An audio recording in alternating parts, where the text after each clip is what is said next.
পার্শ্ববর্তী দেশ, আমাদের প্রতিবেশী দেশকে আমরা বলবো, আপনারা আমাদের এখান থেকে পলাতক শত শত খুনের মামলার ওয়ারেন্টভুক্ত আসামি, যার বিরুদ্ধে গ্রেফতারি পরোয়ানা জারি করেছে বাংলাদেশের আদালত, সেই পলাতক আসামিকে আপনারা প্রশ্রয় দিয়ে ক্ষান্ত হননি, তাকে আপনারা বধূর মতো যত্ন করে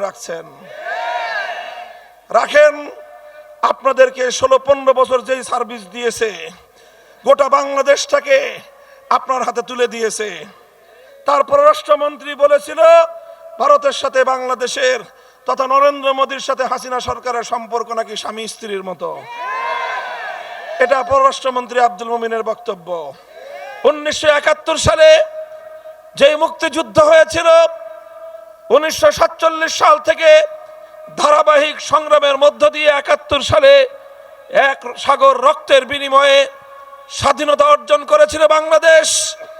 যেই স্বাধীনতা ছিল জালিমের বিরুদ্ধে মুসলিমের লড়াই, যেই মুক্তিযুদ্ধ ছিল অন্যায়ের বিরুদ্ধে ন্যায়ের লড়াই, যেই স্বাধীনতার যুদ্ধ ছিল মানুষের বঞ্চিত অধিকার ফিরিয়ে আনবার লড়াই, সেই মুক্তিযুদ্ধে বিজয় অর্জিত হওয়ার কিছুদিনের মধ্যেই ভিনদেশী একটি শক্তি সুপরিকল্পিতভাবে এ দেশীয় তার এজেন্টদের মাধ্যমে মুক্তিযুদ্ধের অর্জনকে ছিনতাই করবার চেষ্টা করেছে।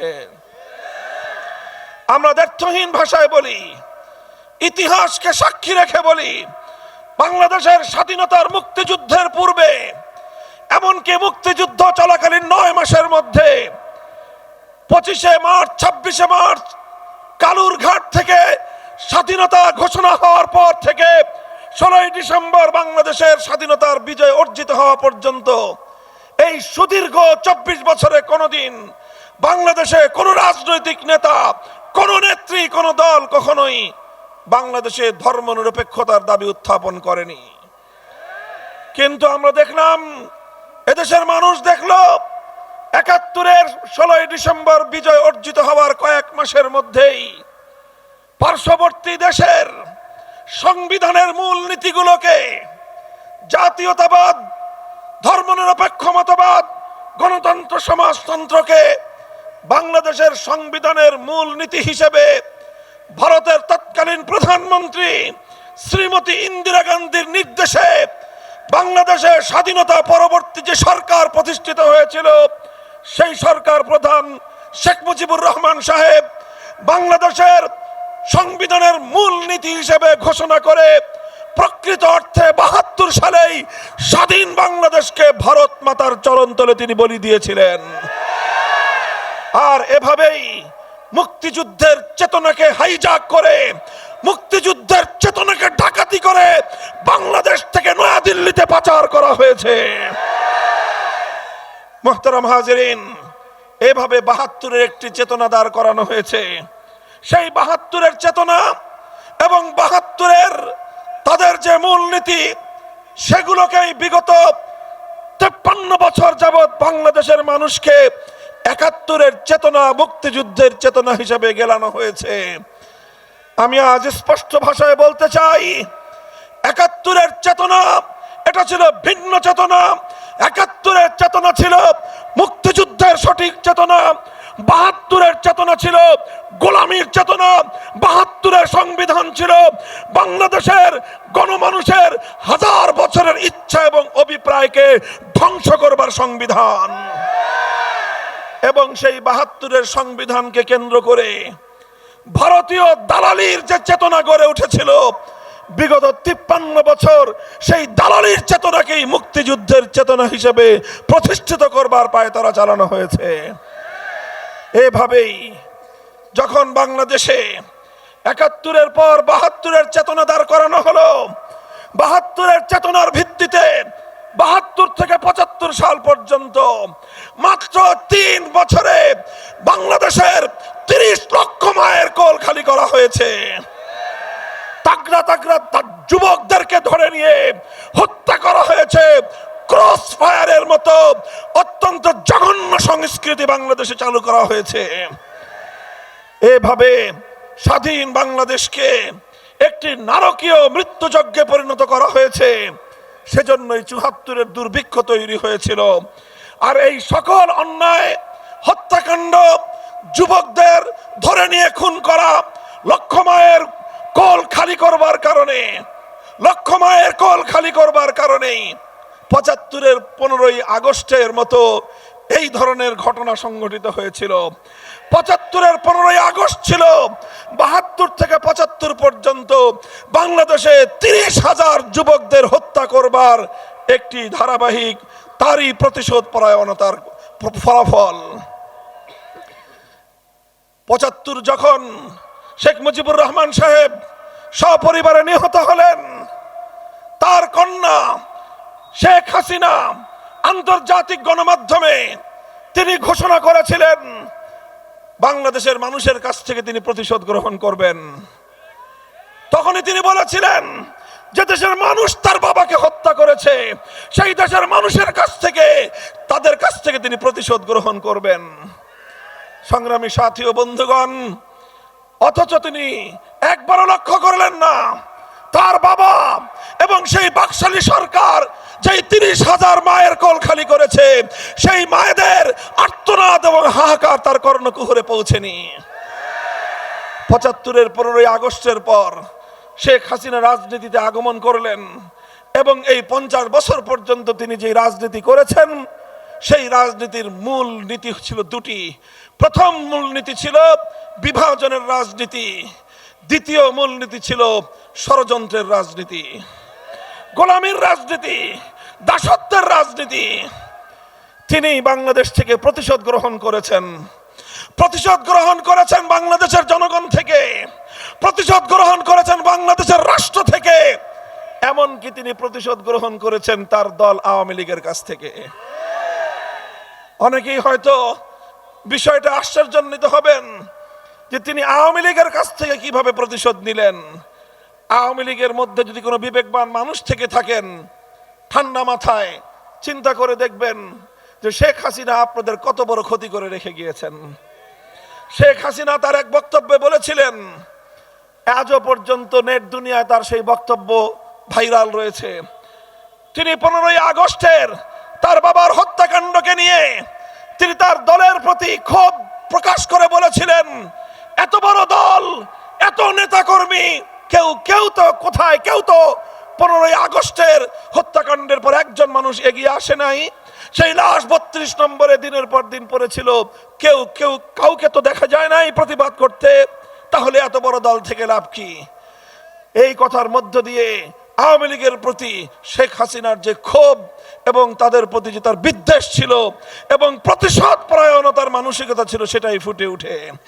আর সেটাই তিনি বিগত 15 বছরে অক্ষরে অক্ষরে আওয়ামী লীগকে এমন এক জায়গায় নিয়ে তিনি উপনীত করেছেন, আগামী দিনে বাংলাদেশে যেন কেউ আওয়ামী লীগের নাম নিতে সাহস না করে, লজ্জা থাকলে কোনো মানুষ আর আওয়ামী লীগের নাম মুখে উচ্চারণ করবে না।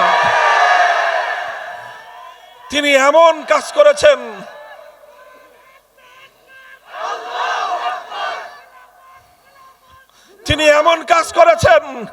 তিনি এমন ভাবে আওয়ামী লীগকে ডুবিয়েছেন, কোন আত্মমর্যাদা সম্পন্ন ব্যক্তি আর কোনদিন আওয়ামী লীগের রাজনীতি করতে পারে না।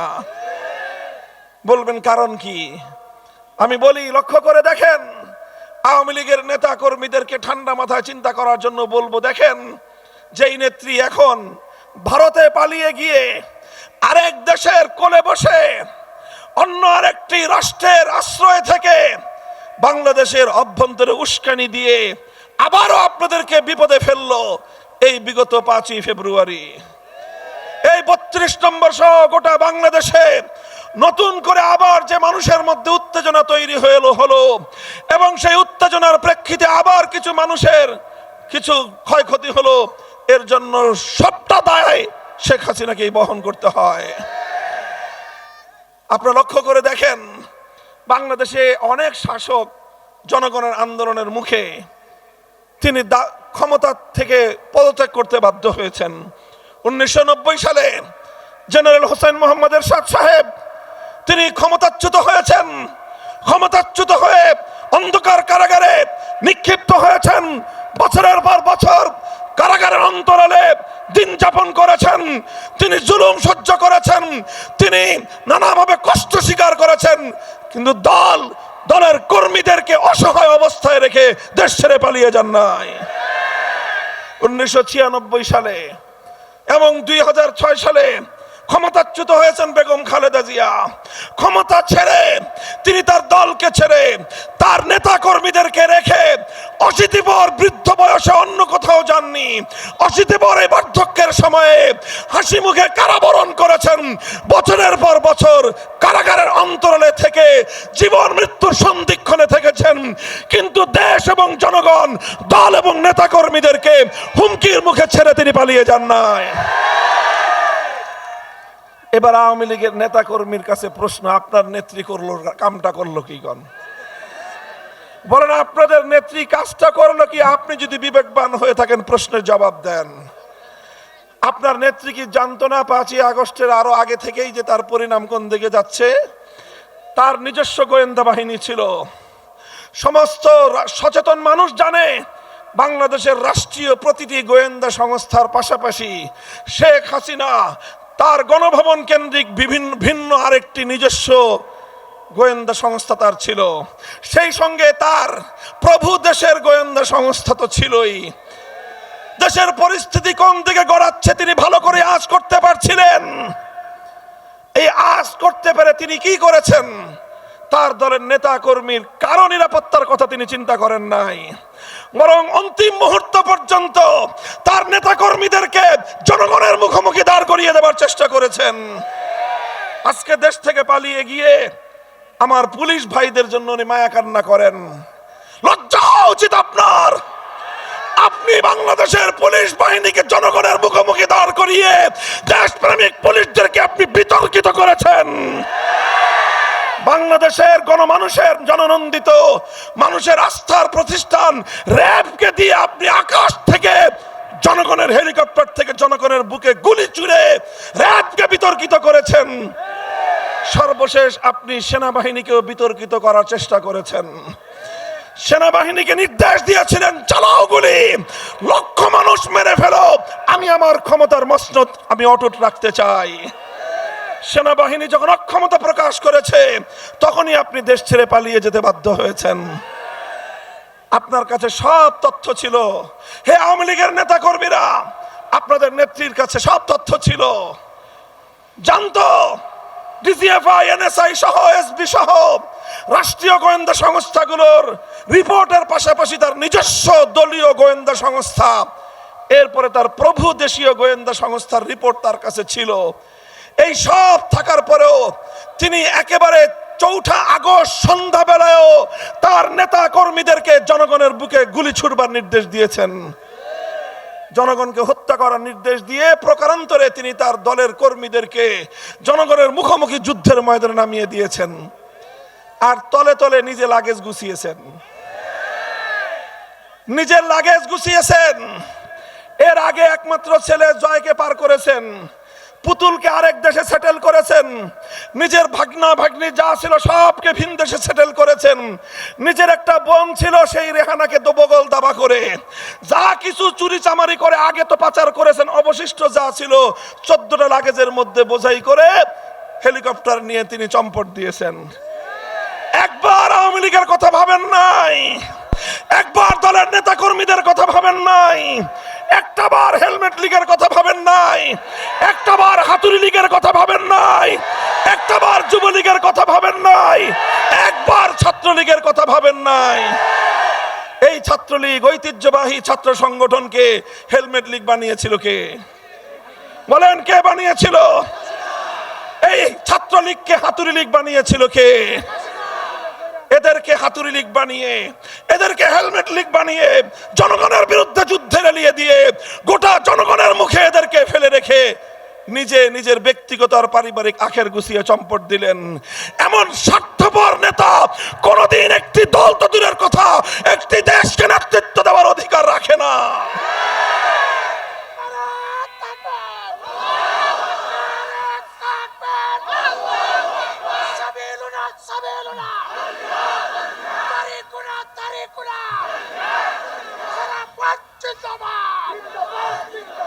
সংগ্রামী সাথী ও বন্ধুগণ, এজন্যই আমি বলেছিলাম আসলে তিনি যেটা করেছেন সেটা হলো এই, তিনি জানতেন ৭৫ সালে তার বাবা শেখ মুজিবুর রহমানের হত্যাকাণ্ডের সঙ্গে গোটা আওয়ামী লীগ জড়িত ছিল। এই দল তার বাবাকে হত্যা করেছে, এই জন্য তিনি তিলে তিলে তার দলকে এমন একটা পর্যায়ে এনেছেন যেন আগামী দিনে আর কোনোদিন কেউ আওয়ামী লীগের নাম মুখে উচ্চারণ না করে।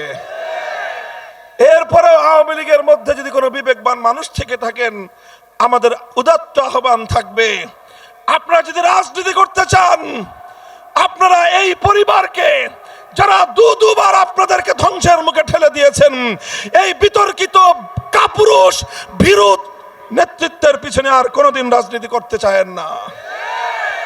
রাজনীতি করতে চাইলে দলটার নামও বদলায় ফেলেন।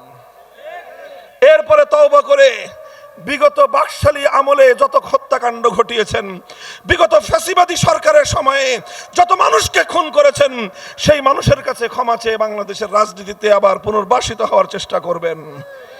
সংগ্রামী সাথী ও বন্ধুগণ, স্পষ্ট ভাষায় বলতে চাই, এইভাবে মূলত আরেকটি ভিন দেশের অঙ্গরাজ্যে পরিণত করবার চেষ্টা করেছিলেন তিনি বাংলাদেশকে।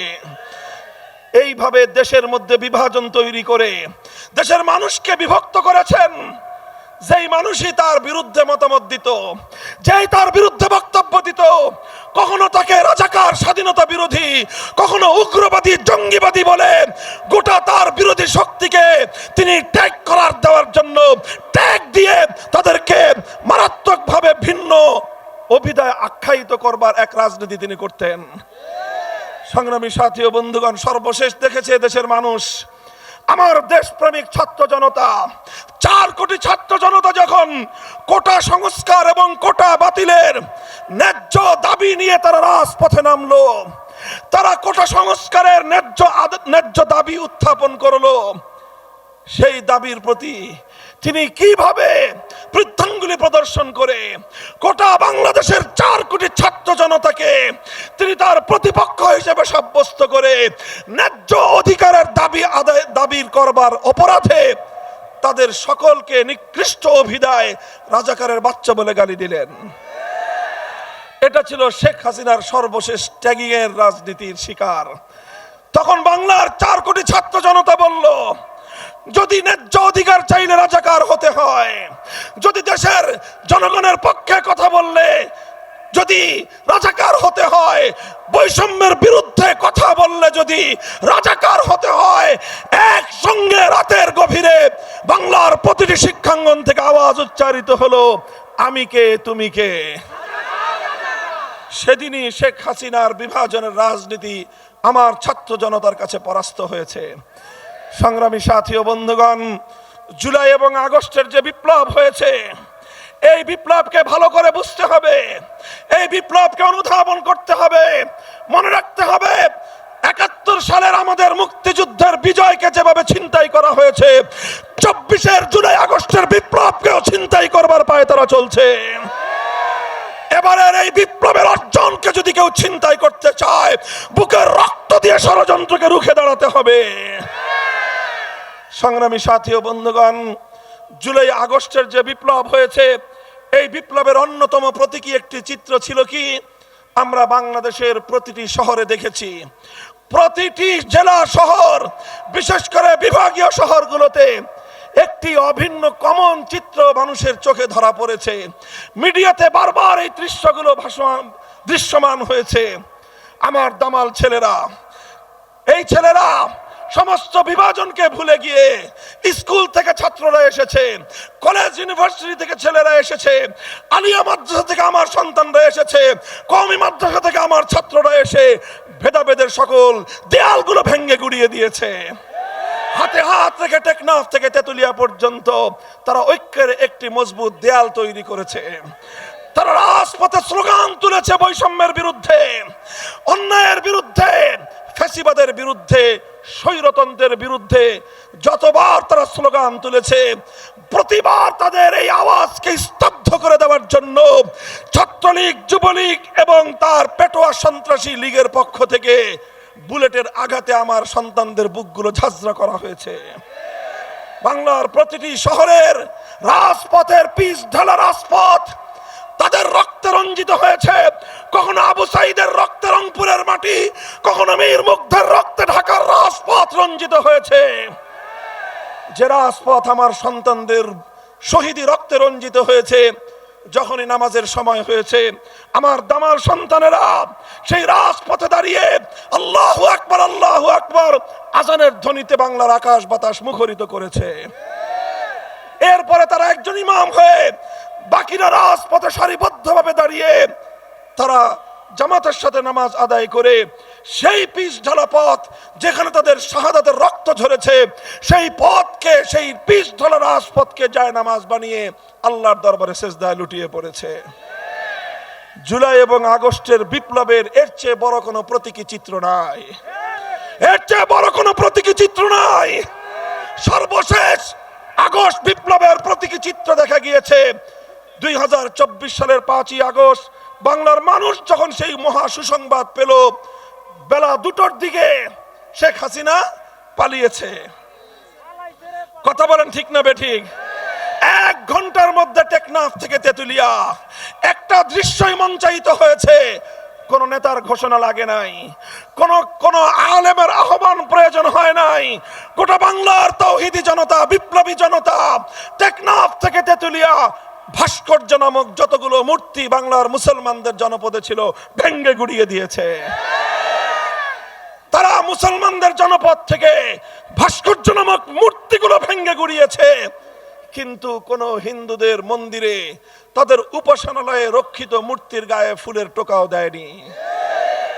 যুগপৎ দুটি এই চিত্র বাংলাদেশের মানুষকে মনে রাখতে হবে। আগস্টের বিপ্লব ছিল অসাম্প্রদায়িক বিপ্লব, আগস্টের বিপ্লব ছিল সকল ধর্ম বর্ণের সকল মানুষের সম্মিলিত বিপ্লব।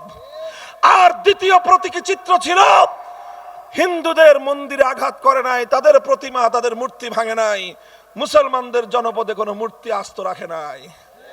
বিশাল দেবতা দাঁড় করিয়ে রেখেছিল, ওই দেবতার গলায় রশি বেঁধে রাজপথে ভূপাতিত করা হয়েছে।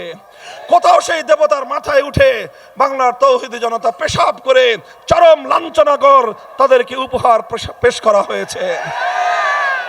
এগুলো ছিল আগস্ট বিপ্লবের বৈশিষ্ট্য। কাজে আজ আমি বলতে চাই, আগস্ট বিপ্লবের 6 মাস পরে কেউ যদি আজ আগস্ট বিপ্লবকে, জুলাইয়ের বিপ্লবকে ভিন্ন খাতে প্রবাহিত করবার চেষ্টা করা হয়, দেশপ্রেমিক জনতা সেই অপচেষ্টাকে রুখে দিবে, অপচেষ্টাকে রুখে দিতে হবে।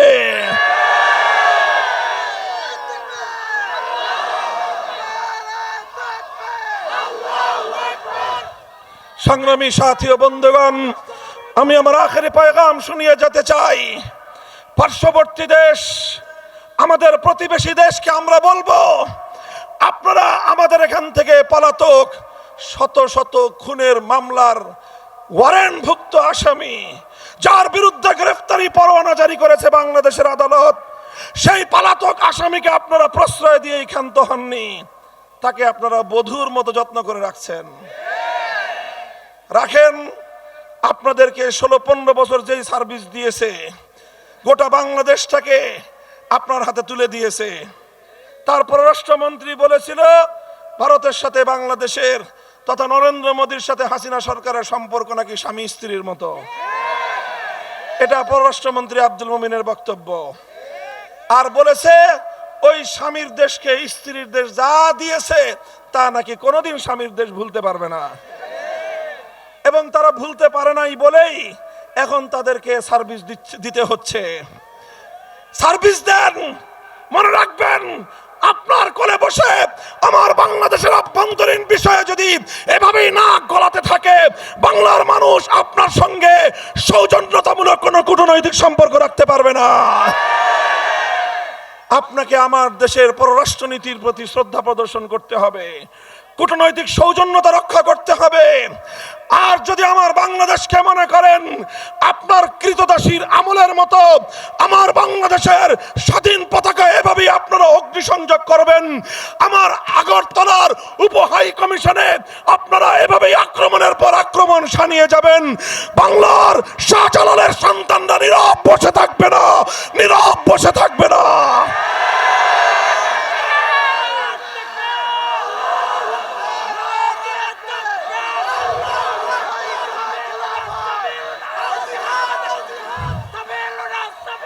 কলকাতায় নির্বাসিত বিতর্কিত ইসলাম বিরোধী চরম বিতর্কিত লেখিকা তসলিমা নাসরিনের প্রতি বাংলার মাটিতে বসে যারা পীড়িত দেখাও, মনে রেখো এদেশের মানুষ সহনশীল, কিন্তু এদেশের মানুষ দুর্বল নয়। তুমি এখনো আগস্ট বিপ্লবের পরে ফ্যাসিবাদ বিরোধী এই বাংলার মাটিতে বসে আগস্ট বিপ্লবের পর এদেশের মুসলমানদের বুকের উপর দাঁড়িয়ে শেখ হাসিনাকে আবার তসলিমা নাসরিনের মতো কুখ্যাত লেখিকাকে আবার তুমি বাংলাদেশের মাটিতে প্রকাশ্যে তুমি এখানে পুনর্বাসন করবার চেষ্টা করবে, এদেশের মানুষ সেটা কোনোদিন বরদাস্ত করবে না। সুশীলগিরি ভালো, তত্ত্বাবধায়ক সরকারের ইন্টারিম গভর্নমেন্টের বিতর্কিত উপদেষ্টাদেরকে স্পষ্ট ভাষায় পয়গাম দিয়ে দিতে চাই, মাত্রাতিরিক্ত সুশীলগিরি করবেন না। মব জাস্টিসের কথা আমাদেরকে বোঝাবার চেষ্টা করবেন না। আমরা 2013 সাল থেকে 21 সাল পর্যন্ত রাজপথে রক্ত দিয়ে আজ পর্যায়ে দাঁড়িয়েছি। আপনাদের কোনো করুণার ভিখারি আমরা নই। যদি আমাদেরকে করুণার পাত্র মনে করে থাকেন, ওপেন চ্যালেঞ্জ ঘোষণা করলাম, আসুন আমাদেরকে মোকাবেলা করে দেখুন। আমাদেরকে মোকাবেলা করাটা এত সহজ হবে না।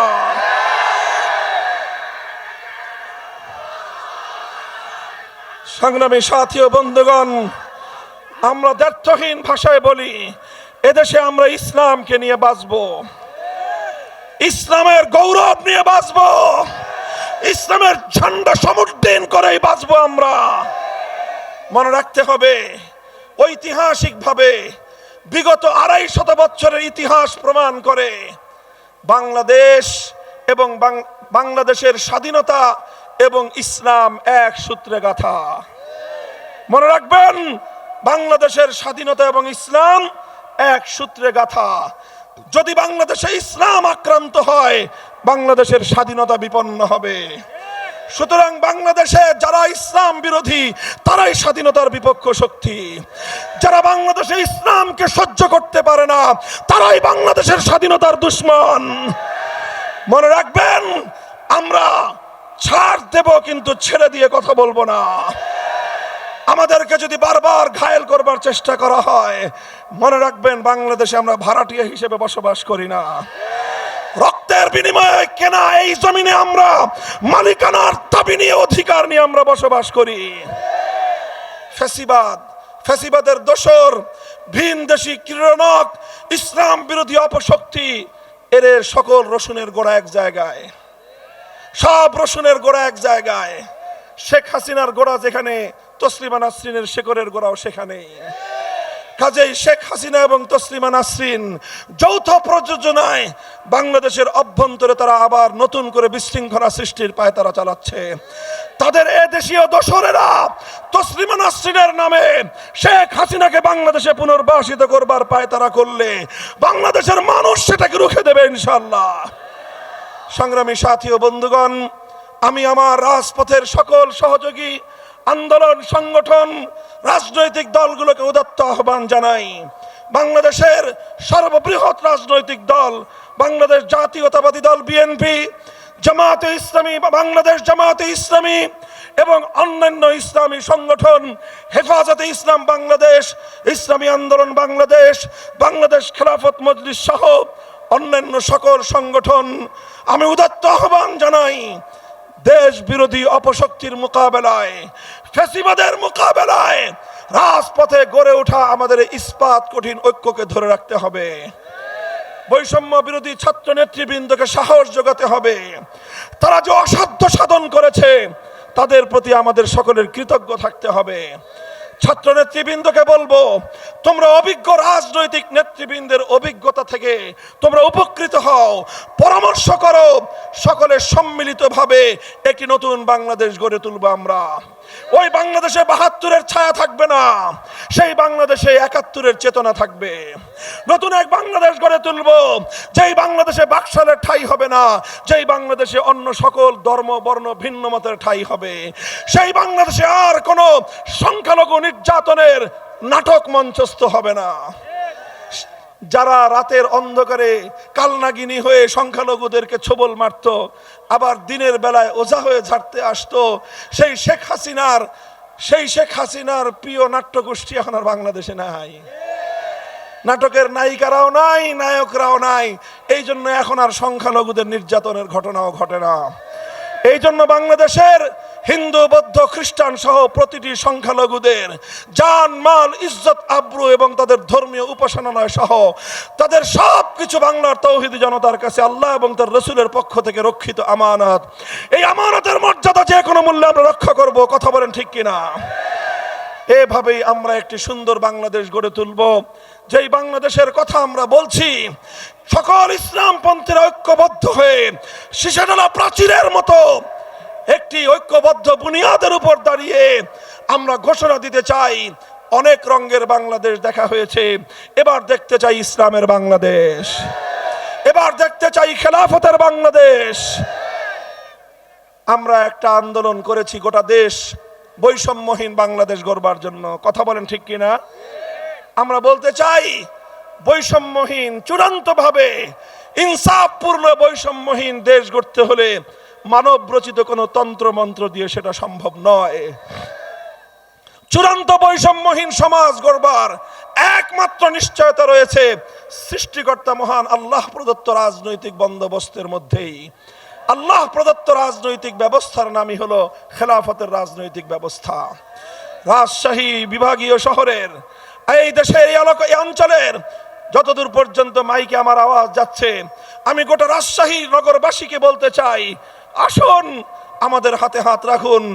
বাংলাদেশ খেলাফত মজলিস, বাংলাদেশ খেলাফত যুব মজলিস, বাংলাদেশ খেলাফত শ্রমিক মজলিস, বাংলাদেশ খেলাফত ছাত্র মজলিস প্রতিটি কাফেলার পতাকা তলে যার যার সুবিধা মতো সংঘবদ্ধ হয়ে আগামীর বাংলাদেশকে আমরা গড়ে তুলব ইনশাআল্লাহ।